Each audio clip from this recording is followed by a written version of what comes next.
Tonight, a divided U. The big struggle is telling people about what we're doing and getting them to want to be a part of it. Candidates drop out of a crucial executive race. The final opponents shy away after the rise of a united front. How a limited ballot could impact student votes. Coming up. And Drizzy makes it rain. His face so clean. A world-renowned music artist stops by the University of Miami on his Magic City tour, showing one student God's plan. Tonight, her response to the surprise gift of a lifetime. Plus, 2-3 hour rehearsals, running choreography over and over again. After just a week of practice, University of Miami's a cappella group become Aka Champs. We'll tell you about their journey to the championship. Well, today was a beautiful day here in South Florida with above average temperatures, but some clouds will move in tonight. Will this affect your weekend forecast? We'll tell you coming up in weather. NewsVision starts right now.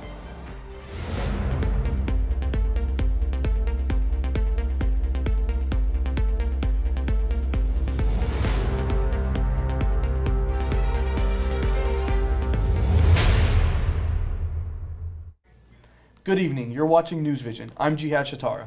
And I'm Kate Hovan. Thank you for joining us. Student government elections are less than a week away, but for the second year in a row, there is no competition for the positions which serve as the voice of UM students. UMTV's Nate Derenbacher joins us more on the race. Nate, how come there's no one for the competition? That's right, Jihad. Only one ticket, the U First ticket, is actively campaigning for student government executive positions this year. Their platform includes subsidizing the cost of Uber and Lyft rides, adding new dining options near classrooms, and creating consistency in curriculum for intro-level classes, which now vary by professor. Last night, the student government debate took place, but it was not much of a debate since the U First ticket was the only one there, and only about 20 students attended.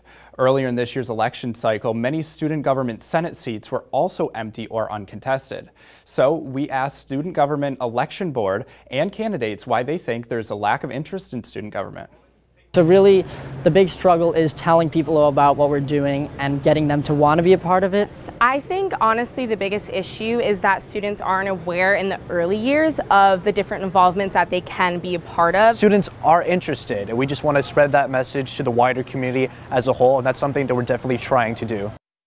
This year there will be a new voting system, and the new voting system will go into effect on February 12th when voting begins. Nate, I understand while there's only one ticket campaigning, students will see 2 full tickets on the ballot. Why is this? Yeah, well, Kate, originally there were 2 full tickets registered to run before the January 29th registration deadline, but just a few hours after that deadline, the second ticket, named We Got You, asked to withdraw from the race. Election Commission's Chair Luis Goberna says that no ticket can withdraw from the race after that registration deadline. Even though they will be on students' ballots come election day, they will not be officially campaigning. So after going through the process of registering a complete ticket, why did the We Got You ticket decide not to campaign? Well, while the students running for vice president and treasurer declined to comment on the reasons for not campaigning, the presidential candidate on the We Got You ticket says that he just wasn't a great fit for the position.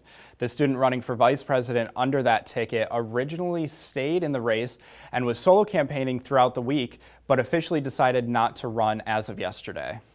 So Nate, how are students able to vote?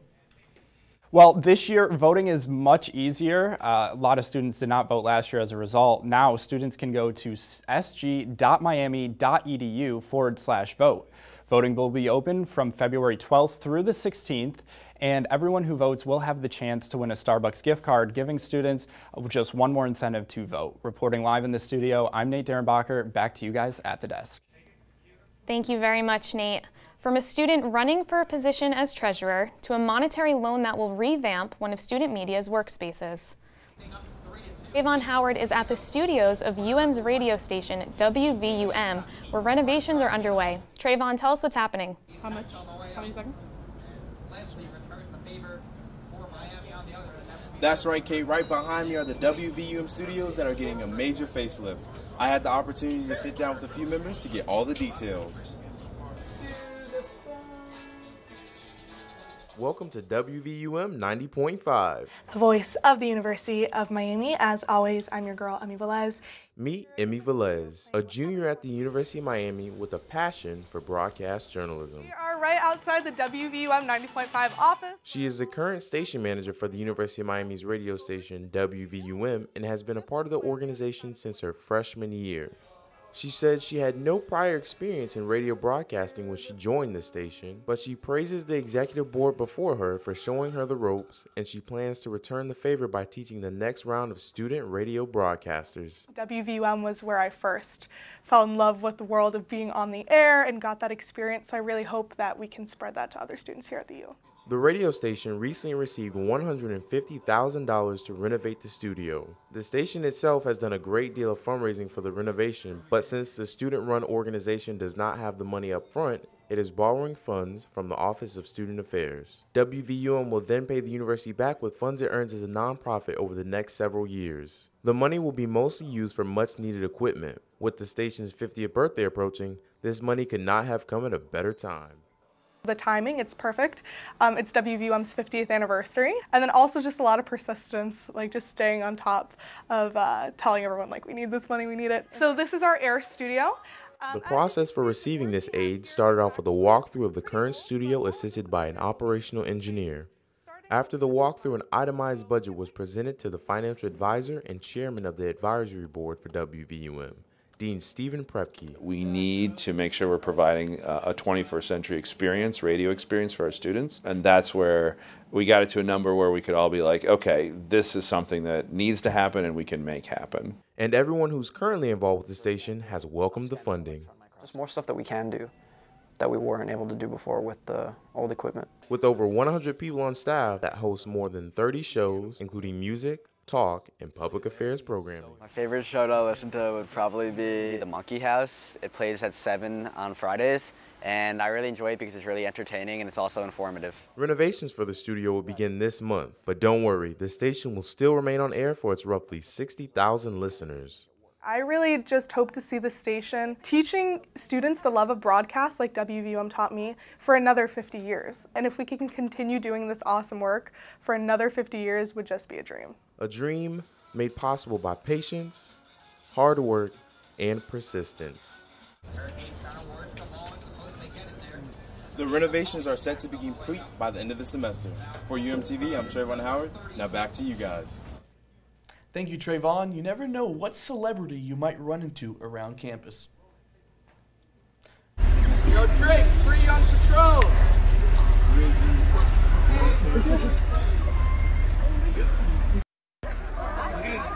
His face so clean.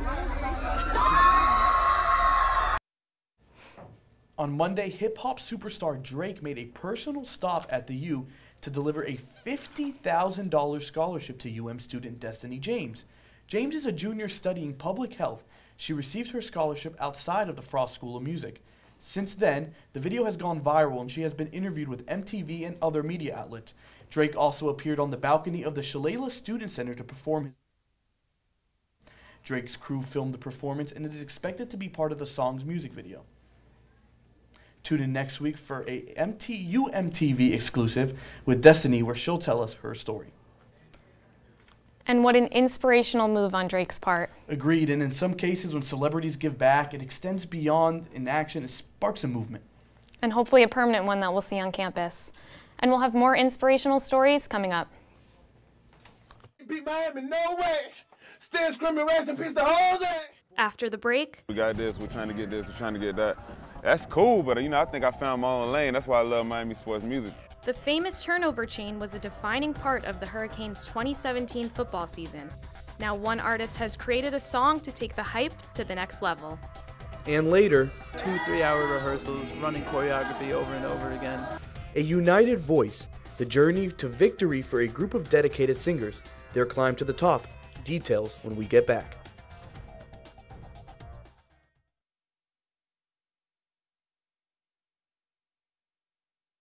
Here in South Florida, we're sitting at 77 degrees right now, and while the humidity is a little bit high, there's high pressure in effect, making it a really nice day here in Miami. As we head and look at the satellite and radar, you can see pretty clear skies here in Miami right now, but clouds will move in later tonight. Coming up after the break, I'll tell you if this will affect your weekend forecast. NewsVision will be right back. We taught him how to hit a baseball, how to hit a receiver, the strike zone. The net. You taught him how to hit the upper corner. You even taught him how to hit the open man. But how much time have you spent teaching him what not to hit?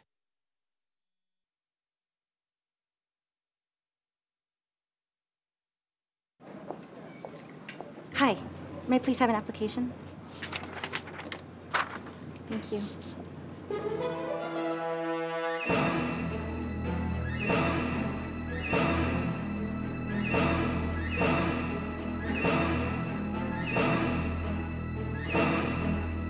Skip the drama.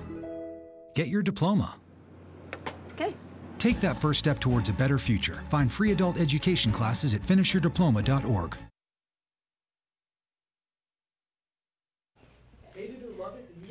Miami's turnover chain has brought the swag back to Miami, and everyone wants in on that hype that the chain brings. But one man has taken the golden piece of jewelry to another level by creating a smash hit and bring a little swagger of his own to Miami sports. I had the chance to meet with him recently.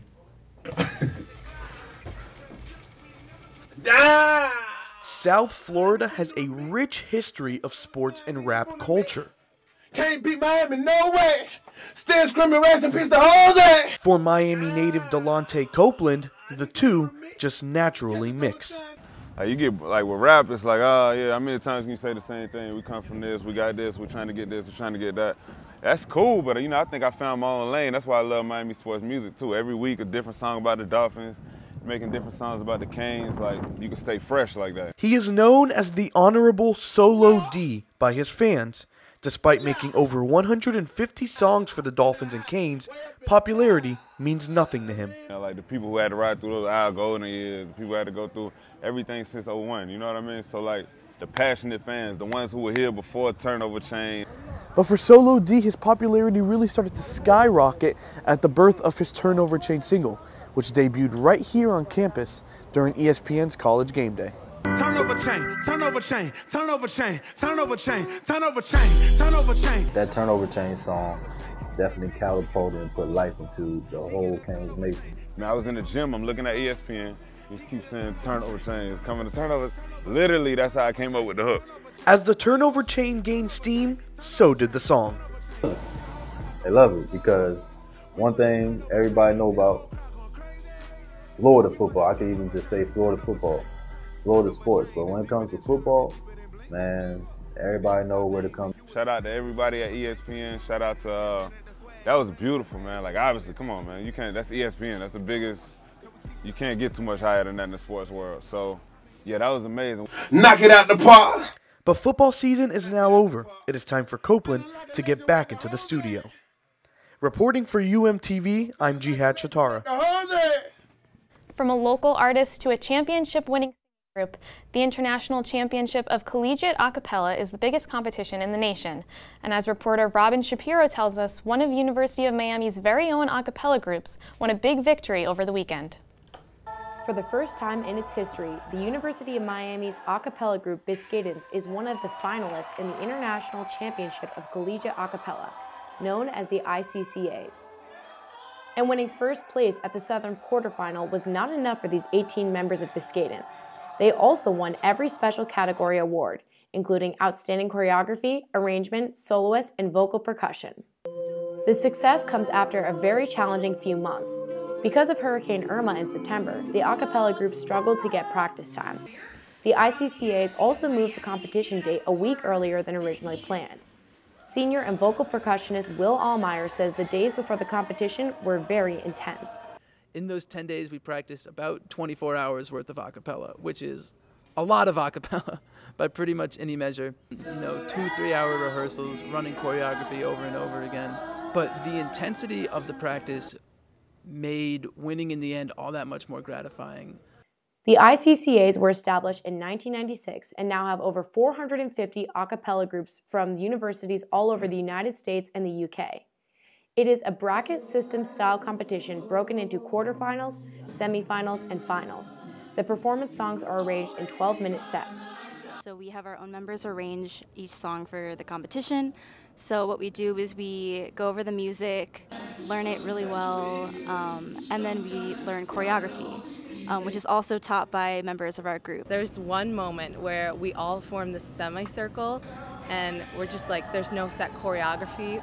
That was the moment where like I looked around as we were all like dancing, like feeding off of each other's energy, and I was like, this is the best I have like ever felt in my life. Biscayden's was established in 2011 and has been recognized on a national level on multiple occasions. Biscayden's has opened so much opportunity for not just me, but for everybody in the group, whether we're music majors or non-music majors. Really, really cool things, like last year we got to open up for Jay Leno on his comedy tour. It wasn't us reaching out to them, they actually found us somehow, and that was amazing that they would even think of us. And last year, Biscayden's released its first album called Against the Current on Spotify and SoundCloud. Now, after winning the quarterfinals for the Southern region, Biscayden's will advance to the semifinals on March 31st in North Carolina. Reporting for UMTV, I'm Robin Shapiro.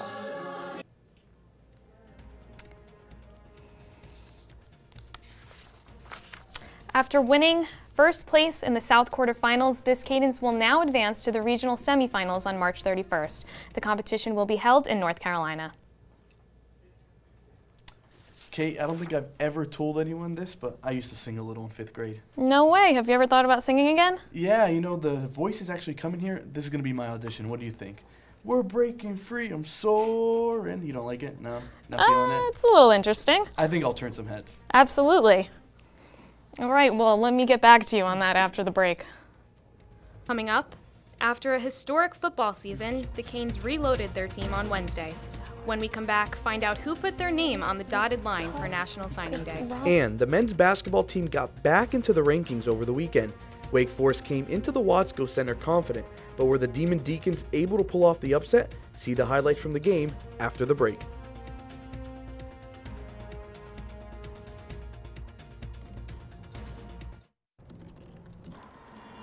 Everybody has a dream.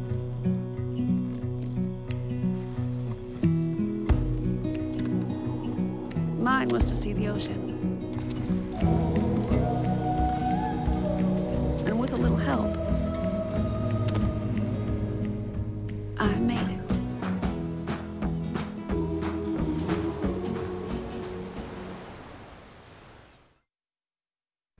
Okay, Simon, what do people wear? Clothes.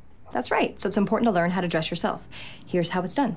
Shirt, underwear, pants, socks, shoes. Underwear, always first, name tag on the back. Then pants and shirt. Go ahead and put this on. Now with the shirt, you want to make sure the first button's right or you have to start all over again, okay? Socks left on left, right on right. Tying the shoes, we're going to take the laces, we're going to cross them over, we're going to turn around where the bunny goes down in the hole, pull it tight, and bunny ears. Got it?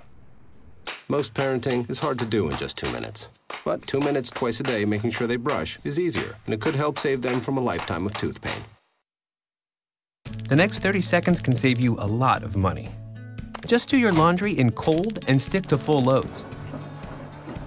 Auto-sleep your computers. Plug your gadgets in a power strip and switch it off when you're done.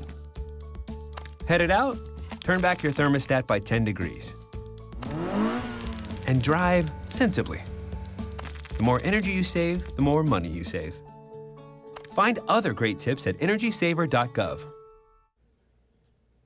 Thanks for staying with us here on NewsVision. I'm meteorologist Tommy Fletcher here with a look at your forecast. I said it before and I'll say it again. It was a beautiful day outside today in South Florida. And although we didn't reach our record high of 88 degrees, we certainly came close with a high of 84 degrees here in Miami today, which is definitely above average. The average temperature for this time of year is 78 degrees. I mentioned this before, also pretty clear skies here in Miami. You can see no showers affecting us as we look at the radar and satellite loop. There were, though, some few showers down in the southwest tip of Florida a little bit earlier. As we look at the current wind speed, a little bit breezy here in Miami right now. Winds out of the east-northeast at 8 miles per hour, pretty much consistent throughout all of South Florida. And as we for this time of year, 77 degrees in Miami, 75 degrees up in West Palm Beach, and 76 degrees down in Key West. Hot spot in the southern tip of Florida right now, 79 degrees in Fort Myers.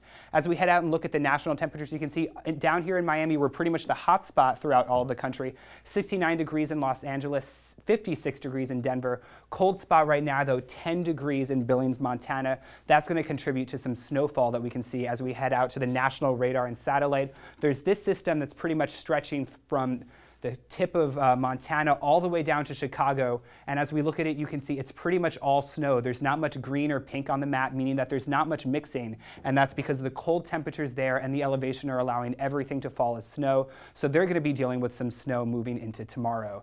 We'll take a look now and head into Philadelphia, where some Eagles fans are still probably celebrating their Super Bowl win. You can see clear skies there right now. There is some snow off to their west, though. That's going to move through the New York tri-state area through tomorrow. We'll head back here to South Florida and take a look at the futurecast.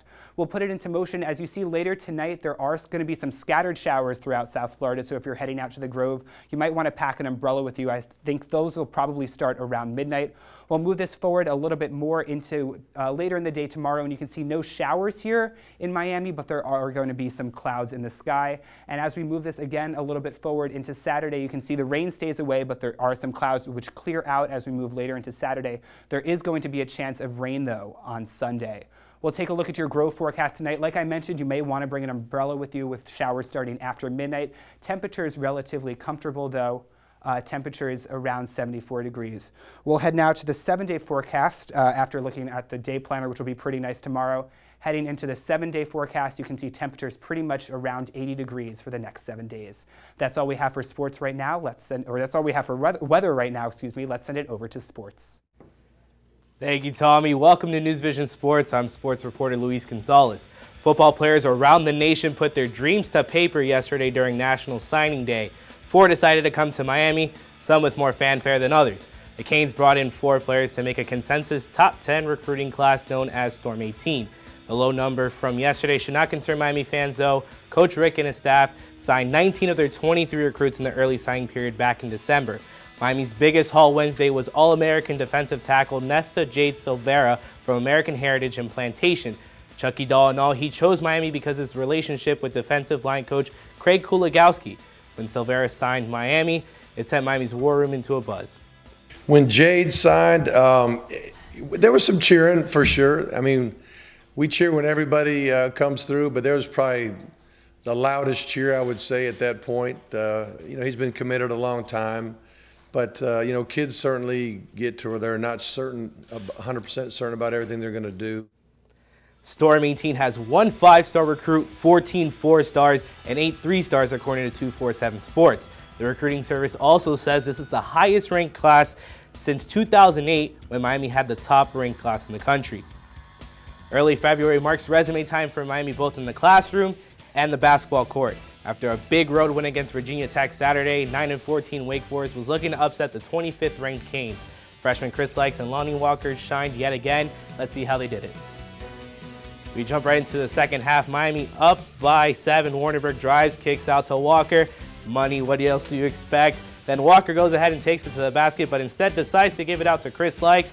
Drains it yet again. The freshman had 13 points and 5 assists. And then there's a last-minute effort here from Wake Forest. Childress decides to go for 3, and he's just, so close, and he just hits it left. Walker's rebound ends it for the game. Miami wins 87-81. They go ahead and play Boston College on Saturday at 2. It may not feel like it in Miami, but the Winter Olympics in Pyeongchang start soon. This is the first time South Korea has hosted the Winter Games. 15 sports will be played both on the slopes and on the ice. Olympic Games always come with excitement, but this year, the buzz does not come without some controversy. North and South Korea's combined women's ice hockey team played their first practice game Sunday against Sweden. The United Korean team lost 3-1 in front of a sold-out crowd of 3,000. Outside of the arena, protesters rang because of the decision. The teams came together after tensions between North and South Korea rose over the North's nuclear weapons. Some South Koreans were angry that the deal leaves some of their own athletes out of the games. Other groups outside of the arena preach for a peaceful Olympics. The early birds can catch the opening ceremonies at 6 in the morning tomorrow. If you decide to sleep in instead, NBC will be airing the ceremony at 8 p.m. on Friday, and competitions will be airing throughout the day. That's it for sports. Now back to the desk. Thanks, Luis. If I had to play one Olympic sport, I think it would probably be ice skating. I just love how graceful and fluid figure skaters are. You know, I could actually picture you out there, bodysuit and all. But I'm more of a hockey fan personally. Hockey's all right, I guess. But whether it's figure skating or hockey, after any sport, an athlete's top priority is nutrients. When we come back, find out how one exotic fruit stand in Homestead got its creative name. and learn what is so special and delicious about the family-owned business. Don't go anywhere. We left this bag unattended in the dining hall and set up hidden cameras to see what would happen.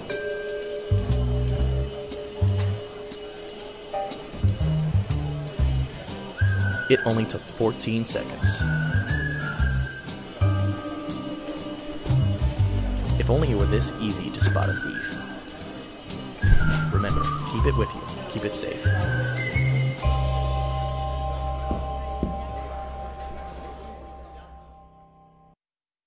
Citizens of South Florida didn't have to travel far last weekend for some fun in the jungle. UM's Butler Center for Service and Leadership celebrated its 35th annual Fun Day on campus with jungle-themed activities. Fun Day is UM's longest-standing service day and invites students and faculty to spend the day with citizens with intellectual disabilities.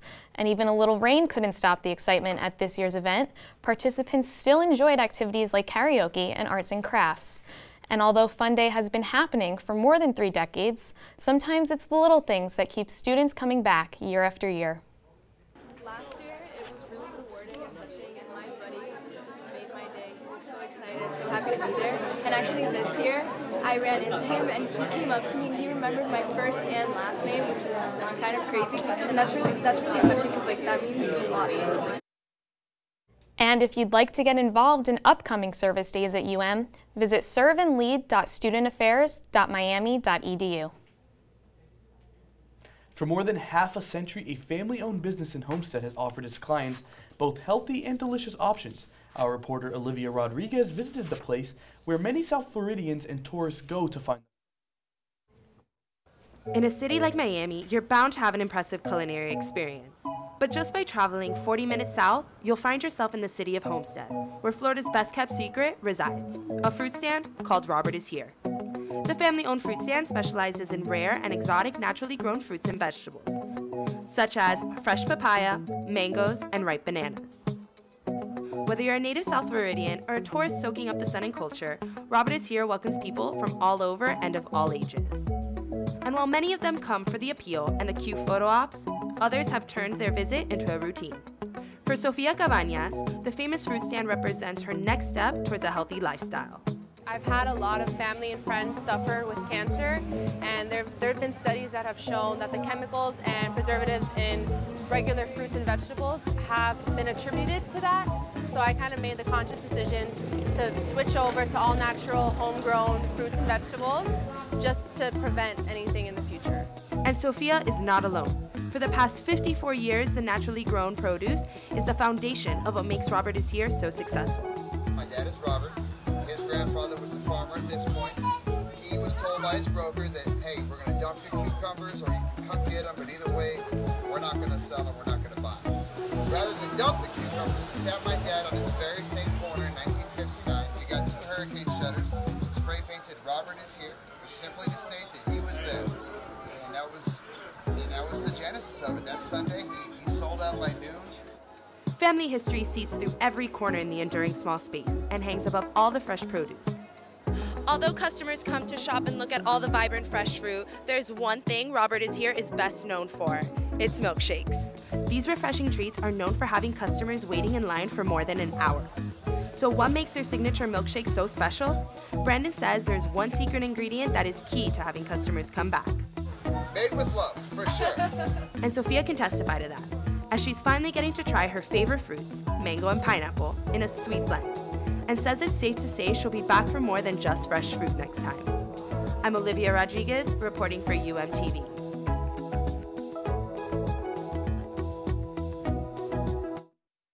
Mark Light milkshakes, they're back, best on campus. That's right. Bring out the bats. It's milkshake season at Mark Light Stadium. Well, I'm thinking of stopping by this weekend for the alumni game and the season opener. I can't wait to have some. Yeah, I might just do the same. Well, that's the end of our show. Thank you so much for tuning in. And make sure to tune in next Thursday for another episode of NewsVision. Have a good night, everyone.